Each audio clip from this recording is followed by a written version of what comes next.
ಪ್ರತಿಯೊಬ್ಬರೂ ತಮ್ಮ ಮನೆಯ ಮುಂದೆ ಇರುವ ಜಾಗದಲ್ಲಿ ಸಸಿಗಳನ್ನು ನೆಟ್ಟು ಸಂರಕ್ಷಿಸಬೇಕು.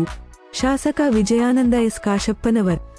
ಪರಿಸರ ಜೀವಾತ್ಮಗಳಿಗೆ ಅವಶ್ಯ ಬೇಕು, ಅದರಿಂದ ಬರುವ ಆಮ್ಲಜನಕ ನಮ್ಮ ಜೀವನಾಡಿ ಇದ್ದಂತೆ ಎಂದು ಕರ್ನಾಟಕ ರಾಜ್ಯ ವೀರಶೈವ ಲಿಂಗಾಯತ ಅಭಿವೃದ್ಧಿ ನಿಗಮದ ಅಧ್ಯಕ್ಷ, ಹುನಗುಂದ ಮತಕ್ಷೇತ್ರದ ಜನಪ್ರಿಯ ಶಾಸಕ ವಿಜಯಾನಂದ ಎಸ್ ಕಾಶಪ್ಪನವರ್ ಹೇಳಿದರು.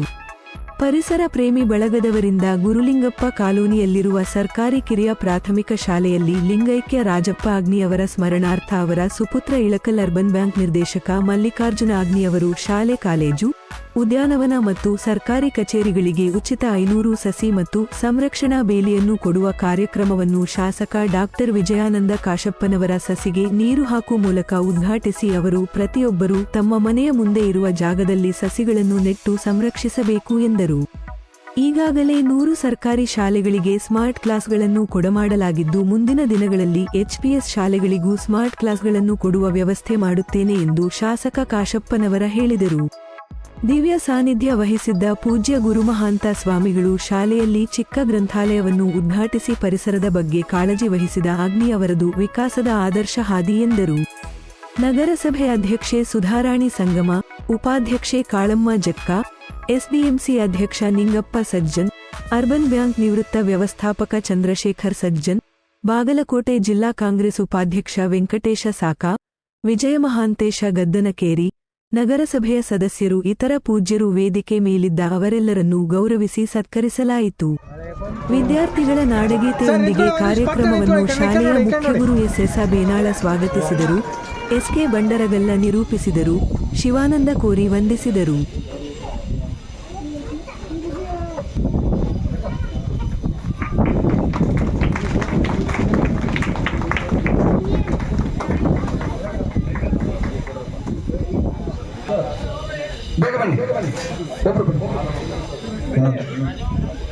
ಗುರು ಬಸವಲಿಂಗಾಯ ನಮಃ.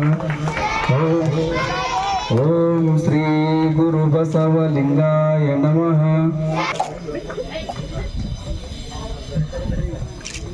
ರೋಟರಿ ಕ್ಲಬ್ನವ್ರಿಗೆ ಹೇಳಿದ್ದೇವೆ, 3 ಒಳ್ಳೆ ದಾಸೋಹಿಗಳು, ನಿಷ್ಠಾವಂತರು ಮತ್ತು ಬಹಳ ಶ್ರದ್ಧೆ, ನಿಷ್ಠೆ, ಭಕ್ತಿವಂತ ಮಣಿತನ ಅಗ್ನಿಯವರ ಮಣಿತನ ನಮ್ಮ ರಾಜಪ್ಪನವರು ಅವರ ಸ್ಮರಣೆಯಲ್ಲಿ 500 ಸಸಿಗಳನ್ನು ಈ ಎಳಕಲ್ ತುಂಬ ಹಚ್ಚಬೇಕು ಅಂತ ಸಂಕಲ್ಪ ಮಾಡಿದ್ದಾರೆ. ಅದು 500 ಸಸಿ ಹಚ್ಚೋದಂತಂದ್ರೆ ರಾಜಪ್ಪನವರು ಬಿತ್ತಿದಂಗೆ. ಅದು ಬಿತ್ತಿ ಒಂದು ಕಾಳು ಬಿತ್ತಿದ್ರೆ 1000 ಕಾಳು ಬರ್ತೈತಿ. ಹುಗಿಯೋದು ಬೇರೆ, ಬಿತ್ತೋದು ಬೇರೆ. ಹುಗಿದ್ರೆ ಏನೂ ಬರಂಗಿಲ್ಲ, ಅಲ್ಲೇ ಹೋಗ್ಬಿಡ್ತೈತಿ. ಬಿತ್ತಿದ್ರೆ ಒಂದು ಕಾಳು ಹೋಗಿ 1000 ಕಾಳು ಬರ್ತೈತಿ.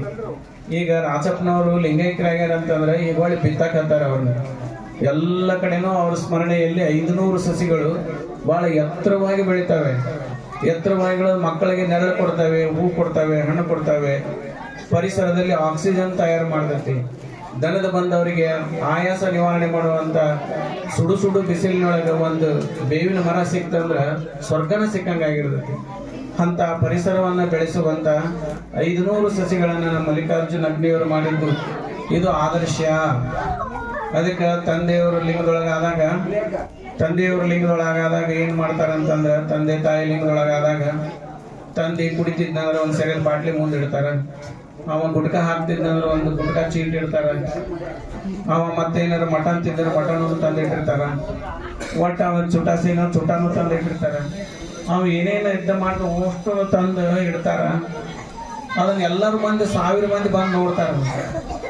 ಅವು ಏನು ಚುಟಾಸಿ ತಿಂತಿದ್ದ, ಗುಟ್ಕ ತಿಂತಿದ್ದ, ನಾನು ನೋಡಿ ಬಾಟ್ಲಿ ತಂದು ಇಟ್ಟಿರ್ತಾರ. ಅದನ್ನ ಬಂದು ಎಷ್ಟು ಮಂದಿ ನೋಡಿ, 1000 ಮಂದಿ ಎಷ್ಟು ಮಂದಿ ಬರ್ತಾರೆ ಮನೆಗೆ ಬಂದವ್ರು ಎಲ್ಲರೂ ಅದನ್ನ ನೋಡ್ತಾರ. ಮುಂದೆ ಏನು ಹೇಳ್ಬೇಕು, ನಾವು ಪಿಕ್ ಮಾಡ್ತಿದ್ದ ನೀವು ಹಂಗೆ ಮಾಡಿರೋದಕ್ಕೆ ಅದು ಆದರ್ಶ ಅಲ್ಲ.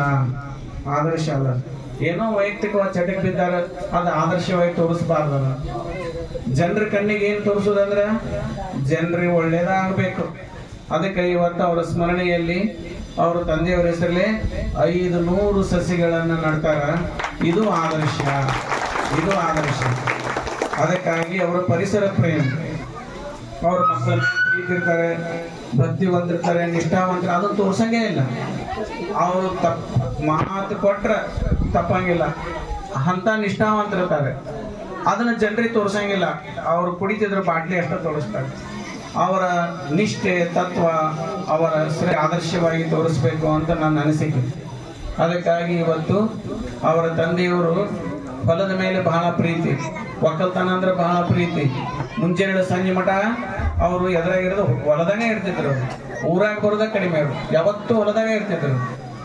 ಅವರು ಹೊಲ ಸಸಿ ಅಂದ್ರೆ ಘನ ಪ್ರೀತಿ ಅವ್ರಿಗೆ. ಇವತ್ತು ಅವ್ರ ತಂದೆಯವರು ಆ ಸಸಿ ಮ್ಯಾಗ ಹೊಲದ ಮ್ಯಾಗ ಬಹಳ ಪ್ರೀತಿ ಅನ್ನೋದ ಕಾರಣಕ್ಕಾಗಿ ಇವತ್ತು ಸಸಿಗಳನ್ನು ನೆಡ್ತಾರ. ಇದು ಆದರ್ಶ. ಬಹಳ ಅರ್ಥಪೂರ್ಣವಾಗಿ ಪರಿಸರದ ಬಗ್ಗೆ ಮಾತನಾಡಿದ್ದಾರೆ. ಪರಿಸರ ಅನ್ನೋದು ಸಕಲ ಜೀವಾತ್ಮಗಳಿಗೆ ಇವತ್ತು ಅವಶ್ಯಕತೆ ಇರುವಂಥದ್ದು.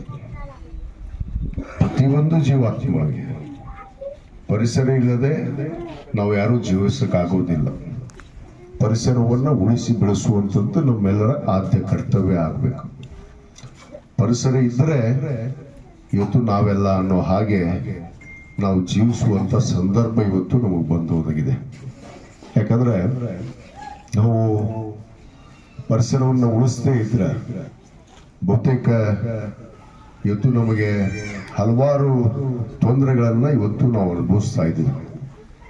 ಅದಕ್ಕೆ ಪ್ರತಿಯೊಂದು ಹುಟ್ಟಿನಲ್ಲಿ ಪ್ರತಿಯೊಂದು ಸಾವಾಗಲಿ ಒಂದು ಹೊಸ ಜನ್ಮಕ್ಕೆ ಇವತ್ತು ಅವಕಾಶ ಕೊಟ್ಟಾಗ ಇವತ್ತು ನಾವೆಲ್ಲ ನೀವೆಲ್ಲ ಸುಖ ಶಾಂತಿ ನೆಮ್ಮದಿಯಿಂದ ಬದುಕೋದಕ್ಕೆ ಸಾಧ್ಯ. ಆ ನಿಟ್ಟಿನಲ್ಲಿ ಇವತ್ತು ನಮ್ಮ ಮಲ್ಲಿಕಾರ್ಜುನ ಅಗ್ನಿಯವರು ಇವತ್ತೇನು 500 ಸಸ್ಯಗಳನ್ನು ವಿಶೇಷವಾಗಿ ಸರ್ಕಾರಿ ಶಾಲೆ ಇರ್ಬೋದು, ಆವರಣಗಳಿರ್ಬೋದು, ಕಾಲೇಜ್ಗಳಿರ್ಬೋದು, ಪ್ರೌಢಶಾಲೆಗಳಿರ್ಬೋದು, ಈ ಎಲ್ಲ ಕಡೆಗೆ ಇವತ್ತು ಆ ಪರಿಸರವನ್ನು ಉಳಿಸುವಂತ ಕೆಲಸ ಅದು ಅವರ ತಂದೆಯವರ ಸ್ಮರಣಾರ್ಥವಾಗಿ ಒಂದು ಜೀವವನ್ನು ಮನೆಯಲ್ಲಿ ಅವರು ಇವತ್ತು ಅವರ ತಂದೆಯವರು ನಿಧನ ಆದ್ರೆ 500 ಸಸ್ಯಗಳಿಗೆ ಜೀವವನ್ನು ಕೊಡುವಂತ ಕೆಲಸ ಇವತ್ತು ಮಾಡುವಂತ ಕಾರ್ಯವನ್ನ ಇವತ್ತು ಮಲ್ಲಿಕಾರ್ಜುನ ಅಗ್ನಿಯವರು ಮುಂದಾಗಿದ್ದಾರೆ. ಇಂಥ ಒಂದು ಕಾರ್ಯವನ್ನ ನಾವೆಲ್ಲರೂ ಮಾಡಬೇಕು. ಬೇರೆ ಬೇರೆದಕ್ಕೆ ನಾವು ಬಹಳಷ್ಟು ವೆಚ್ಚವನ್ನು ಮಾಡ್ತೀವಿ, ಆರ್ಥಿಕವಾಗಿ ಹೊರೆಗಳನ್ನು ಹೊರ್ತೀವಿ. ಪ್ರತಿಯೊಬ್ಬರ ಮನೆ ಮುಂದೆ ಅದು ಎಷ್ಟೇ ಜಾಗ ಇರಲಿ ಒಂದು ಸಸಿಗಳನ್ನು ನಾವು ನೆಟ್ರೆ ನಮಗೆ ಮಳೆ, ಬೆಳೆ, ಗಾಳಿ, ಆಮ್ಲಜನಕ ಎಲ್ಲವೂ ಕೂಡ ಇವತ್ತು ಸರಳವಾಗಿ ನಮಗೆ ಲಭ್ಯ ಆಗೋದಕ್ಕೆ ಅವಕಾಶ ಆಗುತ್ತೆ. ಯಾಕಂದ್ರೆ ಆ ನಿಟ್ಟಿನಲ್ಲಿ ನಾವು ಬಹಳಷ್ಟು ಗಂಭೀರವಾಗಿ ಈ ವಿಚಾರವನ್ನು ತೆಗೆದುಕೊಳ್ಬೇಕಾಗಿದೆ. ಆ ಒಂದು ಕಾರಣಕ್ಕೆ ಒಂದು ನಾಯಿ ಕತೆ ಹೇಳಿದ್ರು ಸಂಗಣ್ಣ ಗದ್ದಿ. ನಾಯಿಗೆ ಎಷ್ಟು ಮಾಡ್ತೀವಿ ನಾವು, ಬೆಕ್ಕಿಗೆ ಎಷ್ಟು ಮಾಡ್ತೀವಿ ಮನ್ಯಾಗ ಸಾಕಿದ್ ನಾಯಿಗೆ.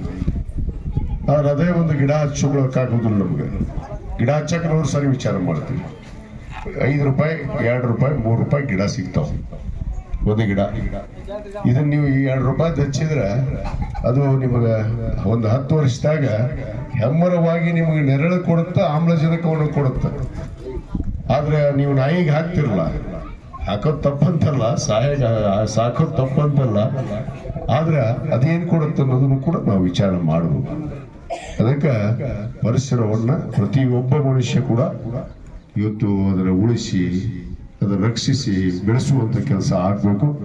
ಆ ಒಂದು ನಿಟ್ಟಿನಲ್ಲಿ ನಾವೆಲ್ಲ ಕಾರ್ಯಪ್ರವೃತ್ತರಾಗೋಣ, ನಾವೆಲ್ಲ ಪರಿಸರವನ್ನ ಉಳಿಸುವಂತ ಕೆಲಸ ಮಾಡೋಣ ಅನ್ನೋ ಮಾತನ್ನ ಈ ಸಂದರ್ಭದಲ್ಲಿ ಹೇಳಿ, ಮಲ್ಲಿಕಾರ್ಜುನ ಅಗ್ನಿಯವರು ಏನು ತೆಗೆದುಕೊಂಡಂತ ಈ ಒಂದು ನಿರ್ಧಾರ ಅತ್ಯಂತ ಸೂಕ್ತವಾದ್ದು ಮತ್ತು ಲೋಕ ಕಲ್ಯಾಣಕ್ಕಾಗಿ ಪರಿಸರವನ್ನ ಇವತ್ತು ರಕ್ಷಣೆ ಮಾಡುವಂಥದ್ದು ಅವರು ಮಾಡಿದ್ದಾರೆ. ಅವರಿಗೆ ತಮ್ಮೆಲ್ಲರ ಪರವಾಗಿ ನಾನು ವಿಶೇಷವಾದ ಅಭಿನಂದನೆಗಳನ್ನು, ಧನ್ಯವಾದಗಳನ್ನು ಅರ್ಪಿಸಿ ಇಂಥ ಕಾರ್ಯವನ್ನು ತಾವೆಲ್ಲರೂ ಸಮಾಜದಲ್ಲಿ ಜನಪ್ರತಿನಿಧಿ ಎನಿಸಿಕೊಂಡಂಥವ್ರು, ಸಮಾಜದಲ್ಲಿ ಗುರುತಿಸಿಕೊಂಡಂಥವ್ರು ಈ ಕಾರ್ಯವನ್ನು ಮಾಡುವಂತ ಕೆಲಸ ಮುಂದಾಗಬೇಕು ಅನ್ನೋ ಒಂದು ಮಾತನ್ನು ಕೂಡ ಹೇಳಿ ತಮಗೆಲ್ಲರಿಗೆ ಮತ್ತೊಮ್ಮೆ ವಂದಿಸಿ ನನ್ನ 2 ಮಾತನ್ನು ಮುಗಿಸ್ತೇನೆ. ಜೈ ಹಿಂದ್. 100 ಶಾಲೆಗಳಿಗೆ ಇನ್ನೂ 100 ಶಾಲೆ. ಆ 100 ಶಾಲೆಯಲ್ಲಿ ಪ್ರಥಮ ಆದ್ಯತೆಯನ್ನು ನಾನು LPS ಶಾಲೆಗಳಿಗೂ ಕೂಡ ಸ್ಮಾರ್ಟ್ ಕ್ಲಾಸ್ ಅನ್ನು ಒದಗಿಸುವಂತ ಕೆಲಸ ಮಾಡ್ತೀನಿ. ಮತ್ತು ಕೊಠಡಿಗಳು ಕೂಡ ಈಗಾಗಲೇ ನನ್ನ ಮತಕ್ಷೇತ್ರದಲ್ಲಿ ಸುಮಾರು 7.5 ಕೋಟಿ ರೂಪಾಯಿ ವೆಚ್ಚದಲ್ಲಿ ಈಗಾಗಲೇ ಶಾಲೆ ಕೊಠಡಿಗಳು ದುರಸ್ತಿ ಆಗಿರುವಂಥದ್ದನ್ನು, ಶಿಥಿಲಗೊಂಡಿರುವಂಥದ್ದನ್ನು ದುರಸ್ತಿ ಮಾಡುವಂಥದ್ದು, ಶೌಚಾಲಯಗಳು ಅಲ್ಲಿ ಏನೇನು ಅವಶ್ಯಕತೆ ಇದೆ, ಕುಡಿ ನೀರಿನ ವ್ಯವಸ್ಥೆಗಳನ್ನ ಶಾಲೆಗಳಿಗೆ ಕಡ್ಡಾಯವಾಗಿ ಮಾಡೋದಕ್ಕೆ ನಾವು ಈಗಾಗಲೇ ಕ್ರಮ ತೆಗೆದುಕೊಂಡಿದ್ದೀವಿ. ಈ ಶಾಲೆಗೆ ಕೂಡ ಕೊಠಡಿಯಿಂದ ಹಿಡಿದು ಕಾಂಪೌಂಡ್ ಆದಿಯಾಗಿ ಕುಡಿ ನೀರಿನ ವ್ಯವಸ್ಥೆ ಏನು ಇಲ್ಲಿ ಮಕ್ಕಳಿಗೆ ಸೌಕರ್ಯಗಳು ಒದಗಬೇಕಾಗಿದೆ ಅವನ್ನೆಲ್ಲವನ್ನು ಒದಗಿಸುವಂತ ಕೆಲಸ ನಾನು ಮಾಡಿಕೊಡ್ತೀನಿ ಅನ್ನೋ ಒಂದು ಮಾತನ್ನು ಈ ಸಂದರ್ಭದಲ್ಲಿ ಹೇಳಿ ಮತ್ತೊಮ್ಮೆ ಎಲ್ಲರಿಗೂ ಹೊಂದಿಸಿ ನನ್ನ 2 ಮಾತನ್ನು ಮುಗಿಸ್ತೇನೆ.